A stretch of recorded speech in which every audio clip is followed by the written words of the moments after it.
दोस्तों, इंसान के सभी दुखों का कारण बोलना ही है, क्योंकि आवश्यकता से अधिक बोलना दुख का कारण बनता है। वहीं पर मौन रहने से हमारे विचारों में एकाग्रता आती है और रचनात्मकता बढ़ती है। तो आज की कहानी से भी हम यही समझेंगे कि मौन का हमारे जीवन में क्या महत्व है। तो चलिए शुरू करते हैं। किसी गांव में एक बौद्ध भिक्षु का बहुत बड़ा आश्रम था। हजारों शिष्य दूर दूर से उस बौद्ध भिक्षु के पास ज्ञान ग्रहण करने आते थे। एक बार उनके पास एक ऐसा शिष्य पहुंचा जो बहुत बोलता था, हमेशा बोलते रहता था।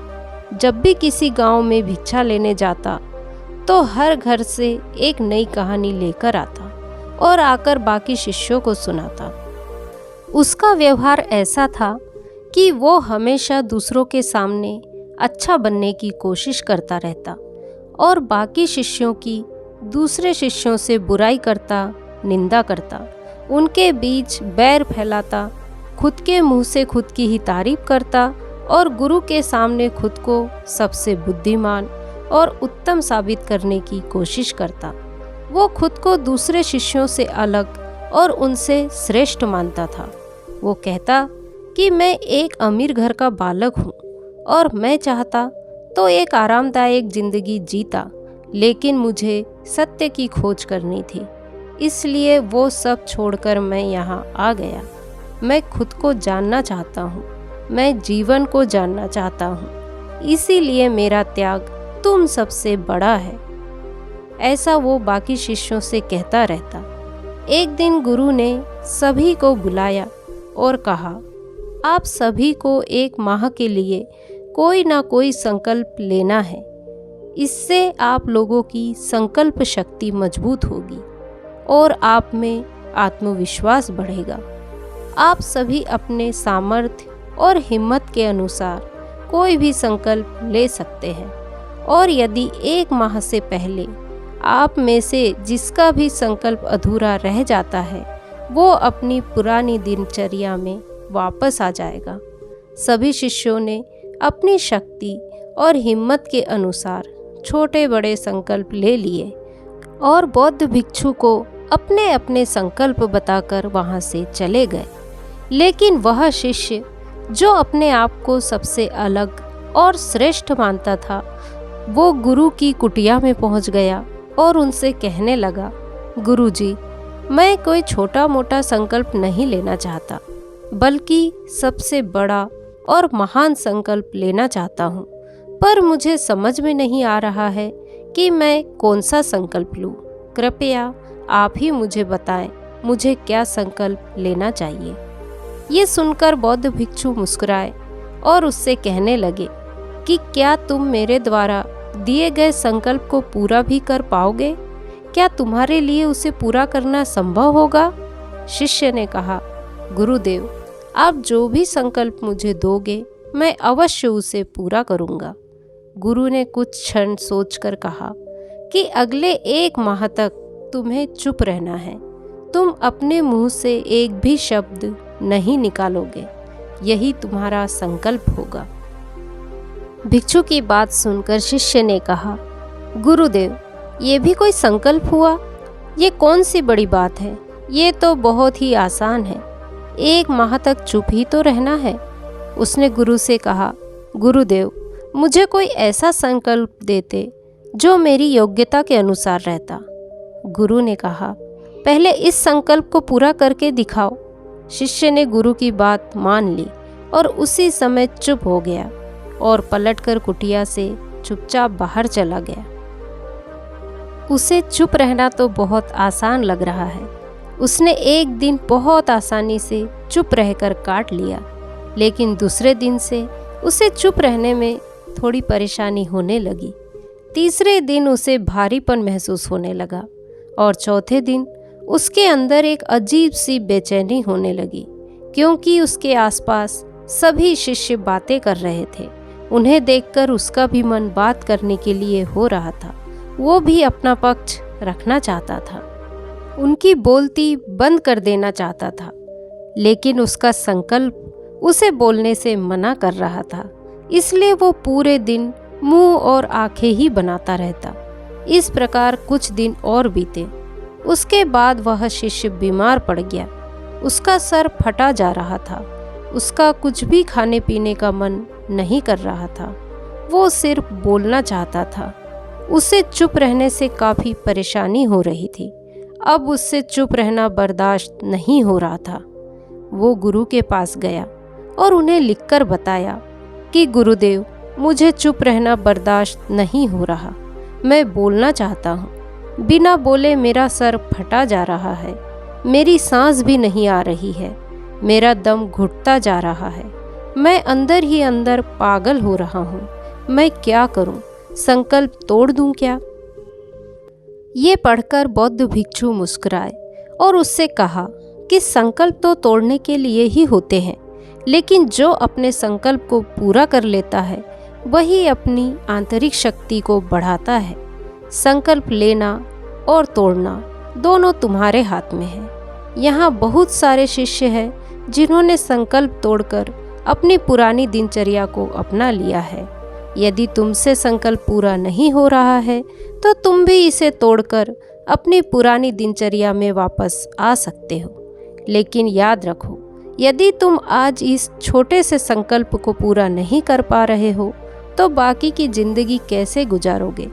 बाकी फैसला पूरी तरह से तुम्हारे हाथ में है। गुरु की बात शिष्य के दिल पर चोट कर गई।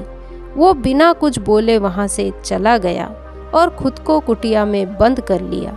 अब वो सिर्फ जरूरी काम के लिए ही कुटिया से बाहर आता, बाकी पूरे दिन वह कुटिया के अंदर ही रहता। 15 दिन बीत चुके थे और आश्रम के करीब सभी शिष्यों का संकल्प टूट चुका था, लेकिन उसका संकल्प अभी भी जारी था। जब से उसने संकल्प लिया था तब से अब तक उसने एक भी शब्द नहीं बोला था। आश्रम के सभी लोग हैरान थे कि इतना बोलने वाला कैसे इतना शांत हो गया, कैसे वह अपने संकल्प को पूरा करने में लगा हुआ है। 15 दिन और बीतने के बाद वह अपने गुरु के पास गया और उन्हें लिखकर बताया कि गुरुदेव, बाहर से तो मैं चुप हूँ, लेकिन अंदर से बिल्कुल अशांत हूँ। अंदर से बहुत सी आवाज़ें हैं, बहुत सी चीख पुकार है, शिकायतें हैं जो मुझे सुनाई दे रही है। मैं अंदर ही अंदर बात करते रहता हूँ। मेरा मन मुझसे प्रश्न करते रहता है। मैं अंदर ही अंदर बोलते रहता हूँ। मैं जितना बाहर से शांत दिखता हूँ, मैं अंदर से उतना ही शोर शराबे से घिरा रहता हूँ। क्या इस तरह से मेरा संकल्प अभी भी जारी है? गुरु ने कहा कि हाँ, तुम्हारा संकल्प अभी भी जारी है, क्योंकि जब तक लोगों की आवाज़ें तुम्हारे कानों में पड़ती रहेगी, तुम्हारा मन बोलता रहेगा। उसे तो आदत है बोलने की। चाहे तुम बाहर से कितने ही शांत रहो, लेकिन तुम्हारा मन शांत नहीं होगा। यदि तुम्हें अंदर से भी शांत होना है तो तुम्हें इन सब को छोड़कर जाना होगा। शिष्य गुरु को प्रणाम करके चुपचाप वहाँ से चला जाता है और सुबह सुबह अपनी कुटिया छोड़कर जंगल की तरफ एकांत में चला जाता है। कई दिन बीत जाते हैं। संकल्प के दिन भी पूरे हो जाते हैं, लेकिन शिष्य लौटकर आश्रम नहीं आता। आश्रम के शिष्यों को डर था कि जंगल में उसके साथ कोई अनहोनी तो नहीं हो गई।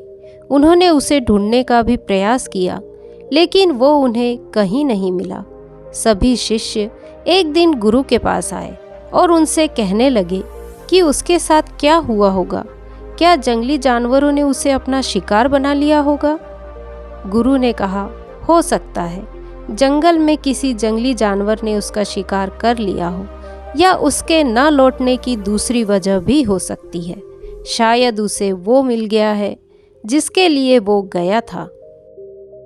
फिर शिष्यों ने कहा, गुरुदेव, क्या ज़्यादा बोलना इतना हानिकारक हो सकता है? गुरु ने कहा, इंसान के बहुत सारे दुखों में से एक दुख ये भी है कि वह चुप नहीं रह सकता, हमेशा बोलते ही रहता है। हमारे आधे से ज़्यादा दुख बोलने के कारण ही उत्पन्न होते हैं। परिवार में भी लड़ाई झगड़े का कारण हमारा बेमतलब बोलना ही होता है। हम में से कोई चुप नहीं रह सकता। हम सामने वाले को पूरी बात बोल देना चाहते हैं, फिर चाहे सामने वाला उसे सुने या ना सुने। और इस प्रकार हम बेमतलब की बातें बोलते रहते हैं और दूसरों की भी बेमतलब की बातें अपने अंदर भरते रहते हैं, जिसका जीवन में कोई औचित्य नहीं रहता और जिंदगी भर यही चलता रहता है। लेकिन नासमझी में हम अपना समय, अपनी समझ, अपना जीवन और सबसे महत्वपूर्ण वो कीमती पल जो हम जी सकते हैं, जिनका अनुभव कर सकते हैं, जिससे आनंद की प्राप्ति कर सकते हैं, ये सब हम बोलने से खो देते हैं। और इसके बदले हमें मिलता क्या है? कुछ नहीं, सब व्यर्थ और बर्बाद हो जाता है। इन सब में हम कितने कीमती पल खो देते हैं, इसका एहसास कुछ ही लोगों को हो पाता है।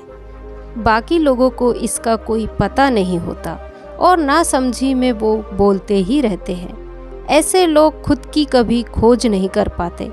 शिष्यों ने पूछा, गुरुदेव, फिर इसका समाधान क्या है? गुरु ने कहा कि पूरी जागरूकता के साथ अपने विचारों को देखना यही एकमात्र तरीका है। सारी मानसिक समस्याओं का वर्तमान में रहकर चिंतन करना जिंदगी में चमत्कारिक बदलाव ला देता है। कुछ लोग हमेशा चिंता में डूबे रहते हैं। ऐसे लोगों को चिंता की जगह चिंतन करना चाहिए। चिंतन करने से व्यक्ति अपने आंतरिक स्वरूप को पहचान पाता है। इसके बाद शिष्य गुरु को प्रणाम करके वहाँ से चले जाते हैं। ज़्यादा बोलने वाला शिष्य जो आश्रम छोड़कर गया है, उसे 3 माह का समय बीत चुका था, लेकिन उसकी कोई खबर नहीं थी। आश्रम के शिष्यों ने तो उसके लौटने की उम्मीद भी छोड़ दी थी। लेकिन एक दिन वह आश्रम लौट आता है। उसे देखकर आश्रम के सभी शिष्य खुश हो जाते हैं और उनके आश्चर्य का ठिकाना नहीं रहता। लेकिन अब वो नहीं था जो यहाँ से गया था। वो कुछ और बनकर वापस आता है। उसमें एक अलग ही परिवर्तन महसूस किया जा सकता है। उसके चेहरे पर एक गजब का ठहराव, एक अलग ही चमक और आंखों में एक अलग ही शांति दिखाई दे रही थी। जैसे वह आश्रम में पहुंचा, बाकी शिष्यों ने उसे चारों तरफ से घेर लिया और सभी उससे बातें करने लगे। वह भी उनसे बातें करने लगा, लेकिन शिष्यों ने देखा कि उसकी बातों में पहले की तरह उतावलापन नहीं है। अब वो वैसा बातूनी नहीं रहा जो पहले था। उसके एक एक शब्द बहुत सुलझे हुए थे और मधुरता से निकल रहे थे। बाकी शिष्यों से बात करने के बाद वह गुरु के पास चला गया। उसने उनके चरण स्पर्श किए और कहा कि गुरुदेव, क्या मैं अब भी मौन हूँ? क्या अभी भी मेरा संकल्प जारी है? गुरु ने थोड़ी देर तक शिष्य की आंखों में देखा और कहा कि हाँ, तुम अब भी मौन हो। तुम्हारे मुंह से एक भी शब्द नहीं निकल रहे और तुम्हारा संकल्प अब भी जारी है। शिष्य ने कहा, गुरुदेव, जब मैं आश्रम से गया था तब मैं बाहर से तो चुप था, मौन था, लेकिन अंदर बहुत आवाज़ें थी, शोर शराबा था। मैं जंगल तो चला गया, लेकिन वहाँ भी मैं अंदर से बहुत अशांत था। मुझे लगा शांत जगह पर जाने से अंदर शांति आएगी, लेकिन मैं जितना एकांत में जाता गया, मेरे अंदर की आवाज़ें उतने ही तेज़ी से होती गई। मेरे अंदर की पुरानी से पुरानी आवाज़ें मुझे सुनाई देने लगी। तब मुझे महसूस हुआ कि मैं कितना गलत कर रहा था।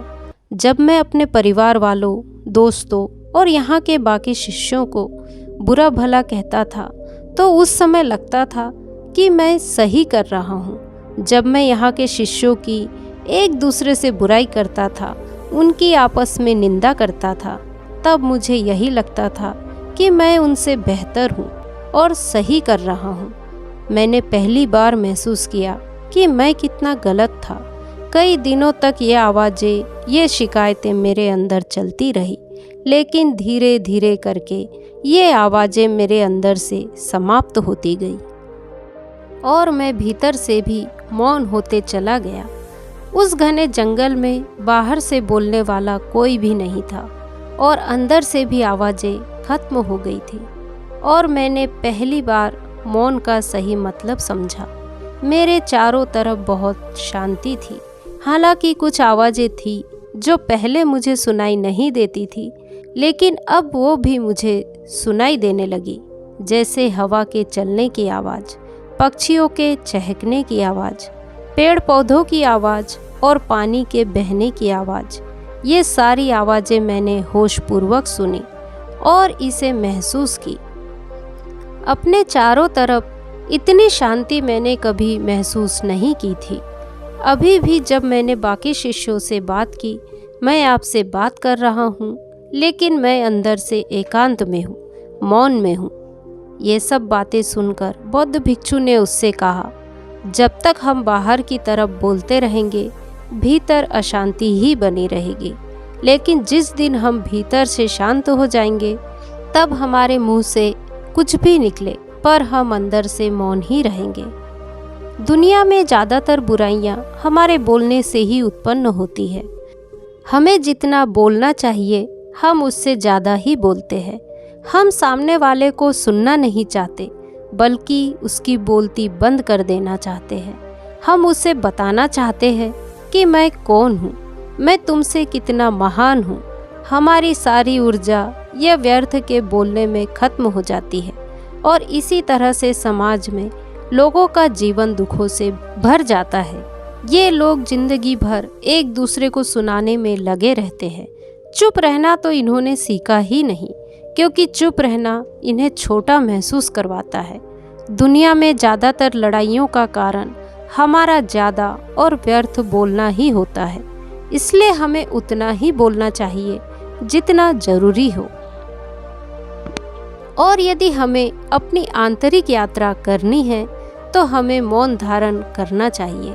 इसलिए जितने भी आत्मज्ञानी हुए, बुद्ध हुए, वो सभी एकांत की ओर चले गए। लेकिन यदि चाहे तो इस संसार में रहकर भी व्यक्ति एकांत में रह सकता है, शांत रह सकता है। लेकिन इसके लिए उन्हें अपनी ऊर्जा बचानी होगी, जिसे वो व्यर्थ के शब्दों में बर्बाद करते हैं। ये कहकर गुरु और शिष्य दोनों मौन हो जाते हैं और गहरे ध्यान में प्रवेश कर जाते हैं। तो दोस्तों, आज की कहानी यदि आपको पसंद आई हो तो कहानी को लाइक, शेयर, कमेंट करें और मेरे चैनल को सब्सक्राइब करें। नमो बुद्धाय।